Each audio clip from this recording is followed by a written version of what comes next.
La seconde partie du chapitre La voie de l'amour et la voie de la peur, tiré du livre La maîtrise de l'amour de Don Miguel Ruiz. Donc voici la seconde partie. L'amour est toujours bon. La peur est toujours méchante. Quand on a peur, on est plein d'obligations, d'attentes dénuées de respect. On évite les responsabilités et on ressent de la pitié. Comment peut-on se sentir bien alors qu'on souffre de tant de peur? On se sent victime de tout. On est jaloux, en colère, triste ou on se sent trahi. La colère n'est que la peur masquée. Il en va de même pour la tristesse et la jalousie. Assaillis par toutes ces émotions créées par la peur qui nous font souffrir, nous ne pouvons pas prétendre être bons.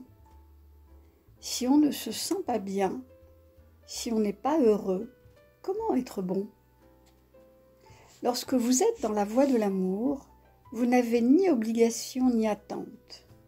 Vous ne vous apitoyez ni sur vous-même ni sur les autres. Tout va bien. Et voilà pourquoi un sourire illumine toujours votre visage. Vous vous sentez bien et comme vous êtes heureux, vous êtes bon. L'amour est toujours bon. Il vous rend généreux et vous ouvre toutes les portes. L'amour est généreux.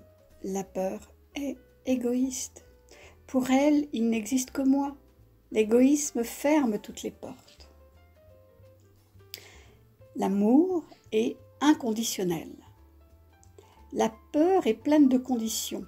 Dans la voie de la peur, je vous aime si vous me laissez vous contrôler, si vous êtes gentil avec moi, si vous cadrez avec l'image que j'ai de vous. Je me crée une image de ce que vous devriez être, et comme vous n'êtes pas et ne serez jamais conforme à cette image, je vous juge et je vous déclare coupable. Souvent même, j'ai honte de vous parce que vous ne correspondez pas à mes attentes. Alors, vous m'embarrassez, me mettant mal à l'aise et je ne fais preuve d'aucune patience à votre égard. Je ne fais que prétendre être bon envers vous. Dans l'amour, il n'y a pas de si, il n'y a pas de condition. Je vous aime sans raison, sans justification. Je vous aime tel que vous êtes, et vous êtes libre d'être comme vous êtes. Sinon, je ferais mieux d'être avec quelqu'un d'autre qui soit tel que je le souhaite. Nous n'avons aucun droit de changer quiconque, et personne n'a le droit de nous changer. Si un jour nous changeons, c'est parce que nous le voulons bien, parce que nous ne souhaitons plus souffrir davantage. La plupart des gens passent toute leur vie dans la voie de la peur. Ils maintiennent telle relation parce qu'ils pensent le devoir.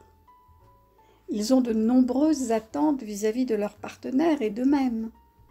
Tous ces drames et souffrances naissent parce que nous utilisons les canaux de communication qui existaient déjà avant que nous soyons nés. Les gens jugent et se sentent victimes. Ils médisent les uns des autres en présence de leurs amis, dans les bistrots. Ils font en sorte que les membres de leur propre famille se détestent les uns des autres. Ils accumulent du poison émotionnel et puis le déversent sur leurs enfants. Ils disent « Regarde ce que ton père m'a fait, ne sois pas comme lui. Tous les hommes sont comme ceci, toutes les femmes sont comme cela. » Voilà ce que nous faisons aux personnes que nous aimons, à nos propres enfants, à nos propres amis, à nos partenaires. Il y a tant de conditions d'attente et d'obligation dans la voie de la peur que nous créons de nombreuses règles pour nous protéger de la douleur émotionnelle. Alors qu'en réalité, il ne devrait en exister aucune. Toutes ces règles affectent la qualité de communication existant entre nous, parce que lorsque l'on a peur, on ment. Si vous vous attendez à ce que je me comporte de telle manière, je me sens obligée de le faire. Mais en réalité, je ne suis pas ce que vous voudriez que je sois. Si je suis honnête et que je suis vraiment moi-même, vous êtes blessé et vous vous énervez. Alors je vous mens, car j'ai peur de votre jugement, peur que vous en ayez après moi, que vous me considériez coupable et que vous me punissiez. Et ensuite, chaque fois que vous vous en souviendrez, vous me punirez encore et encore pour la même erreur. Dans la voie de l'amour, la justice existe. Si vous faites une erreur, vous la paierez une fois, et si vous aimez vraiment, vous en tirerez une leçon. Dans la voie de la peur, il n'y a pas de justice. Vous vous forcez à payer des milliers de fois la même erreur. Et vous faites pareil avec votre partenaire ou vos amis. Cela éveille un sentiment d'injustice et de plaie émotionnelle. Puis, bien entendu, vous programmez votre propre échec. Les humains créent des drames pour absolument tout, même pour des broutilles. On les observe constamment dans les relations normales de l'enfer, parce que les couples vivent dans la voie de la peur. Chaque relation est faite de deux moitiés. Vous en êtes une, l'autre est votre fils, votre fille, votre père, votre mère, vos amis, votre partenaire. De ces paires de moitiés, vous n'êtes responsable que de la vôtre. Vous n'êtes pas responsable de celle de l'autre personne engagée dans une relation avec vous. Peu importe le sentiment de proximité que vous estimez avoir avec telle ou telle personne, peu importe à quel point vous pensez l'amour, il n'est pas possible que vous soyez responsable de ce qui se trouve dans sa tête. Vous ne saurez jamais ce que cette personne ressent, ce qu'elle croit, toutes les suppositions qu'elle fait. Vous ne connaissez rien de cette personne. Voilà la vérité. Mais que fait-on ? On s'efforce d'être responsable de l'autre moitié. Et voilà pourquoi les relations en enfer sont fondées sur la peur, les drames, les guerres de pouvoir. Si nous sommes mêlés à une guerre de pouvoir, c'est parce que nous n'avons aucun respect. La vérité est que nous n'aimons pas. Notre manière d'agir est déterminée par l'égoïsme. Non, pas par l'amour. Elle a pour seul but de nous faire obtenir les petites doses d'amour qui nous font nous sentir bien. Lorsque nous manquons de respect, il y a forcément une guerre de pouvoir, puisque chacun se sent responsable de l'autre. Puisque je ne vous respecte pas, il faut que je vous contrôle. Je dois être responsable de vous, parce que quoi qu'il arrive, cela me fait mal et je veux éviter la douleur. Voilà pourquoi, quand je vois que vous n'agissez pas de la façon responsable, je vous secoue pour tenter de vous responsabiliser d'après mon point de vue personnel. Cela ne signifie pas que j'ai raison. Voilà ce qui se produit lorsqu'on se trouve sur la voie de la peur. Étant donné qu'il n'y a aucun respect, j'agis comme si vous n'étiez pas assez intelligent, pas assez doué pour savoir ce qui est bon ou pas pour vous. Je suppose que vous n'êtes pas assez fort pour affronter certaines situations et vous en sortir. Je dois donc vous contrôler et vous dire « Laisse-moi faire ceci pour toi » ou « Ne fais pas cela ». J'essaie de supprimer votre moitié de notre relation et de la contrôler totalement. Mais si je contrôle toute la relation, que reste-t-il de votre contribution ? Cela ne marche pas. Lorsque les deux moitiés d'une relation sont présentes, on peut partager, être heureux, créer le rêve le plus merveilleux ensemble. Mais l'autre moitié est toujours à son propre rêve, sa propre volonté, de sorte qu'on ne peut jamais contrôler ce rêve, quelle que soit l'énergie qu'on y mette. On a donc le choix, soit créer des conflits et déclencher une guerre de pouvoir, soit devenir des partenaires de jeu et former une équipe. Les partenaires d'une même équipe jouent ensemble et non l'un contre l'autre. Si vous jouez au tennis, vous avez un partenaire, vous formez une équipe et vous ne faites jamais de tort. Mais si vous jouez les deux façons différentes, vous avez le même but, passer un bon moment ensemble, jouer en partenaire. Si vous tombiez sur un partenaire qui veuille contrôler votre jeu et qui vous dise « Non, ne joue pas comme cela, joue comme ceci, non, ton coup n'est pas bon », vous n'auriez plus aucun plaisir. Vous finiriez par ne plus vouloir jouer avec lui.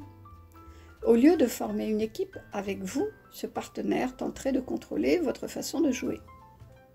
Or, sans la notion d'équipe, il y a toujours des conflits. Si vous voyez votre partenaire, votre relation d'amour comme une équipe, tout commencera à s'améliorer. Dans une relation, tout comme dans un jeu, il ne s'agit pas de gagner ou de perdre. Vous jouez pour vous amuser. Dans la voie de l'amour, vous donnez plus que vous ne prenez. Et bien entendu, vous vous aimez tellement que vous ne permettez pas à des gens égoïstes de profiter de vous. Vous ne cherchez pas la revanche, mais vous êtes clair dans votre façon de communiquer. Vous êtes capable de dire « Je n'aime pas ce que tu essaies d'abuser de moi. Je n'aime pas que tu me manques de respect, que tu sois désagréable envers moi. Je n'ai pas besoin que quelqu'un me maltraite verbalement, émotionnellement ou physiquement. Je n'ai pas besoin de t'entendre jurer tout le temps.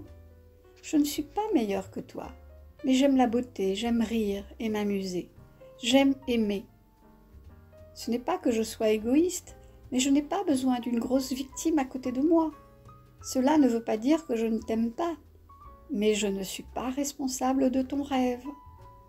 Si tu veux être en relation avec moi, ton parasite va en souffrir parce que je ne réagirai pas du tout à tes attitudes ni à tes propos orduriers.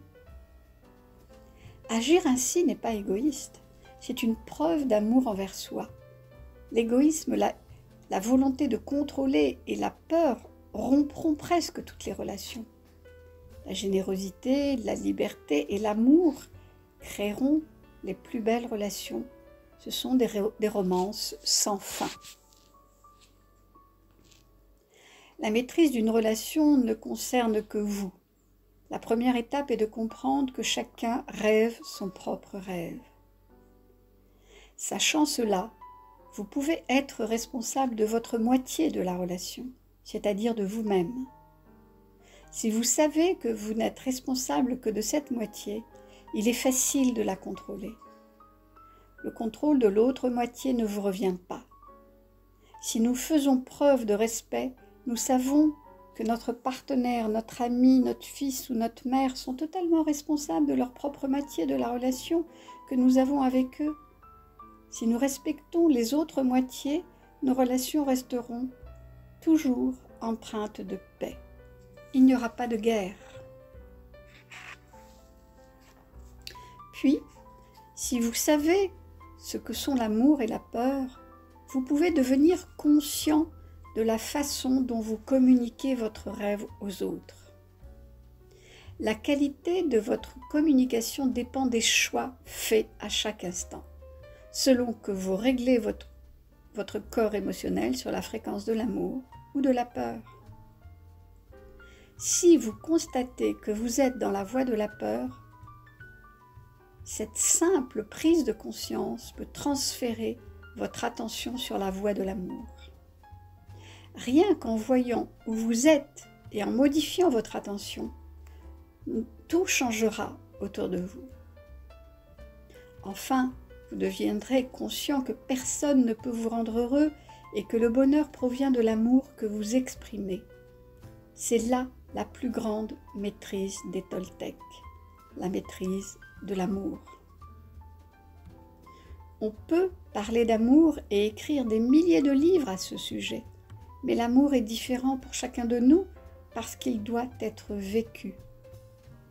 L'amour n'est pas affaire de concept, l'amour est action. Et l'amour en action ne peut que produire du bonheur, tandis que la peur en action ne peut que générer de la souffrance. La seule façon de maîtriser l'amour est de le pratiquer. Vous n'avez pas à justifier votre amour, ni à l'expliquer. Vous n'avez juste qu'à vous exercer à aimer. La pratique conduit à la maîtrise. Fin de la seconde partie.